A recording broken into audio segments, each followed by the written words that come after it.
During the American Civil War, an elite group of women stepped into the shadows, armed not with weapons, but with wits, courage, and unyielding determination. These were no ordinary spies. They were socialites, nurses, and even former slaves, using every tool at their disposal to gather intelligence and outsmart the enemy. But the cost of their bravery was staggering: betrayal, imprisonment, and sometimes execution. Welcome to Historical Digs, where we dig out the secrets from the annals of history. Rose O'Neal Greenhow. Among the daring women of the Civil War, one woman emerged as a beacon of audacity. Rose O'Neal Greenhow, a socialite of Washington, D.C., turned into a Confederate spy. Raised by a family of slaveholders in Maryland, her loyalty to the South was relentless. Rose had woven a web of influential connections with senators, diplomats, and future Confederate President Jefferson Davis. When war broke out, Lieutenant Colonel Thomas, recognizing her steadfast loyalty to the South, entrusted her with a critical mission. He assigned her the responsibility of setting up a spy ring in the capital, a task that Rose gladly accepted. This marked the beginning of her illustrious career as one of the Confederacy's most accomplished spies. Her first major success came in 1861, when she deftly discovered Union strategies to advance on Manassas, Virginia. Utilizing her connections, particularly with Senator Henry Wilson, she ingeniously concealed a coded message within the hair of her courier, Betty Duval, disguised as a farmer. This intelligence led to a Confederate victory at the First Battle of Bull Run. As her network expanded to encompass over 50 operatives across various states, Rose became a master of subterfuge, hiding messages in tapestry seams and candles. Despite her ingenuity, Rose made a fatal mistake. She was careless with her own documentation, keeping incriminating documents that caught the attention of Alan Pinkerton, head of Union intelligence. Pinkerton's spies trailed her every move, and Rose was eventually arrested in 1861 with piles of evidence. Nevertheless, she continued her espionage under house arrest, using visitors and even her daughter to pass messages. But luck has a way of running thin. By January 1862, the net closed tighter, and Rose found herself in the cold, unforgiving walls of the old Capitol prison. Her daughter was imprisoned alongside her, a grim testament to how far Rose's mission consumed her life. For 4 long months, she endured, emerging defiantly, her spirit unbroken. Rose was deported to the South and celebrated as a heroine. In 1864, Rose set sail from Europe, carrying $2,000 in gold intended to fund the Confederacy. Fate had other plans, and her ship ran aground while being chased by a Union ship. She drowned while trying to escape on a rowboat, and possibly due to the hoards of gold around her neck, her life ended in the very way she lived it, bold and uncompromising, leaving behind a legacy of intrigue. Buried with military honors, Rose O'Neal Greenhow remains a symbol of defiance. Belle Boyd. The history of Southern espionage deepens with the audacious life of Belle Boyd. Born in 1843 near Martinsburg, Virginia, Belle's journey in the war began at the age of 17, ignited by a Union soldier's insult to her mother. Belle shot him in the heat of the moment, which resulted in her being jailed, but she was acquitted of all charges.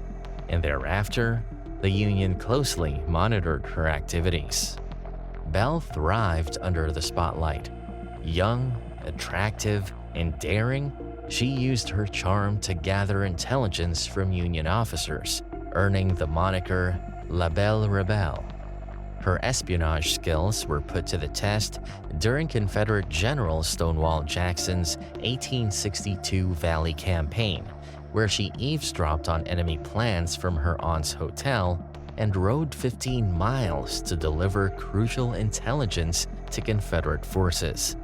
Jackson acted swiftly, leading to a Confederate victory. Another spectacle of her bravery was during the Battle of Front Royal, when she ran through a storm of bullets to deliver vital intelligence. Her success came with risks. She was arrested multiple times but always managed to escape punishment. In July 1862, she was captured once again and imprisoned in Washington, D.C., only to be released in a prisoner exchange after a month. In 1864, Belle attempted to escape to Europe, but fate intervened when the Union Navy apprehended her. True to her nature, she charmed one of her captors, a Union officer, and their unexpected romance culminated in marriage. Belle Boyd passed away in 1900 at the age of 56, but her legacy as one of the most audacious Confederate spies endures. Emeline Pigott. Emeline Pigott, North Carolina's most notorious Confederate spy, lived a life shrouded in shadows and secrets. Born in Carteret County, her loyalty to the Southern cause ignited as she watched the soldiers suffering near her family's farm. What began as simple acts of charity, gathering food and supplies, soon spiraled into a dangerous game of espionage. Emeline mastered the art of deception, smuggling intelligence and contraband with audacious ingenuity. Messages were hidden in hollow trees, while her hoop skirt became a mobile arsenal, concealing up to 30 pounds of supplies under the oblivious gaze of Union soldiers. Emeline turned everyday interactions into opportunities for sabotage. Local fishermen who sold fish to Union soldiers would bring back valuable information. Her parlor, a stage for hosting Union officers, doubled as a covert intelligence hub. Meanwhile, her brother-in-law discreetly fed rebel soldiers out the back door. Her life was marked by love and loss. She fell in love with a Confederate soldier, Stokes McCrae. When McCrae was killed at Gettysburg, her heartbreak only strengthened her resolve. She dedicated herself to the war effort, nursing the wounded by day and engaging in covert operations by night. But in 1865, the shadows turned against her when she was arrested with her brother-in-law while delivering supplies. Refusing to be searched by a black woman, she used the delay to shred vital documents. Though Union soldiers discovered contraband hidden in her skirts, she managed to evade trial and execution. Her release from prison shrouded in mystery, a secret she carried to her grave. Elizabeth Van Lew.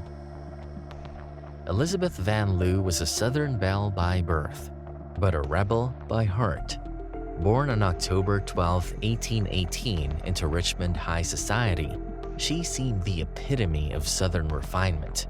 Her father, a wealthy hardware merchant, and her mother, a perfect hostess, ensured the Van Lew family was firmly rooted in elite Confederate circles.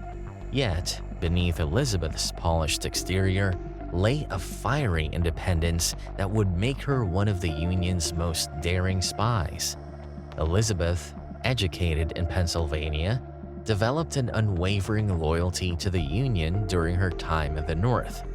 As the war divided the nation, she ran one of the Union's spy rings in Richmond, Virginia, the heart of the Confederacy. Her espionage journey began at the infamous Libby Prison. where captured Union soldiers endured horrific conditions. Disguising her true motives, Elizabeth visited the prisoners, offering food and clothing. However, her efforts were much more covert. Working with prison clerks like Erasmus Ross, she facilitated the escape of Union soldiers.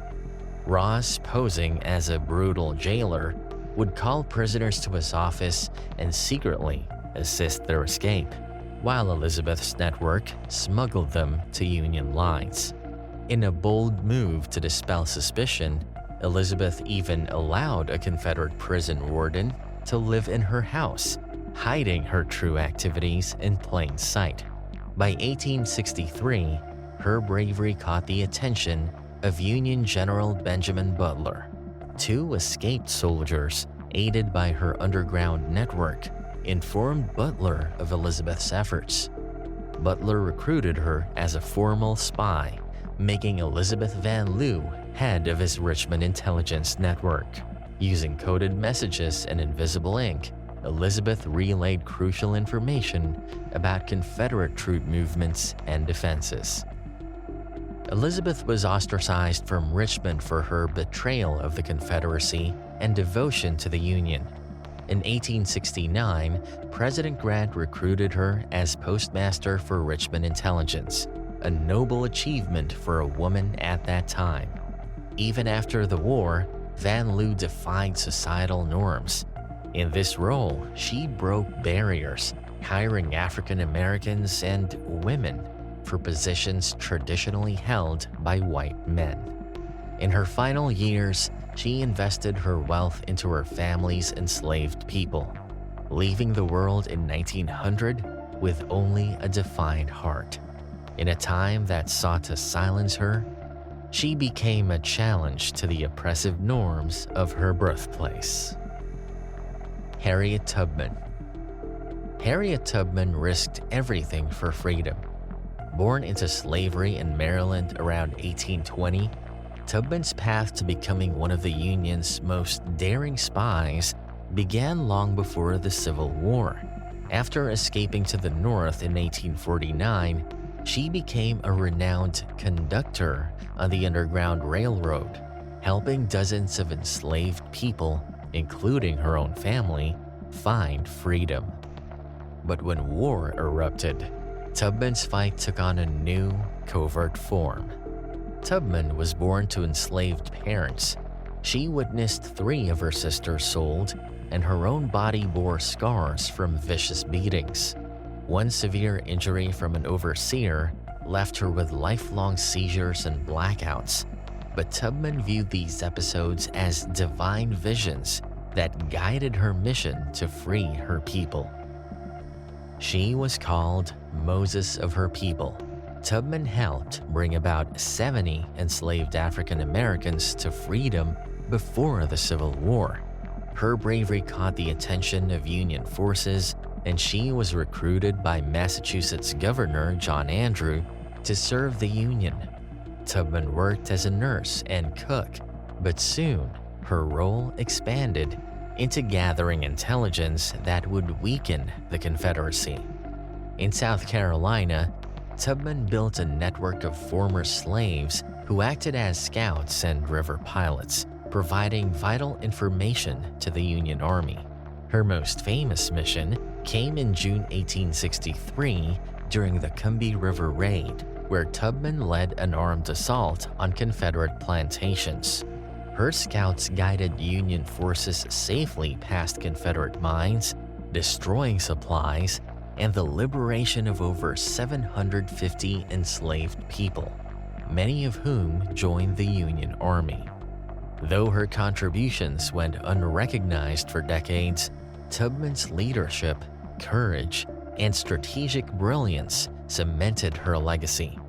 She was eventually granted a military pension in 1899 and honored with a funeral featuring military rites in 1913.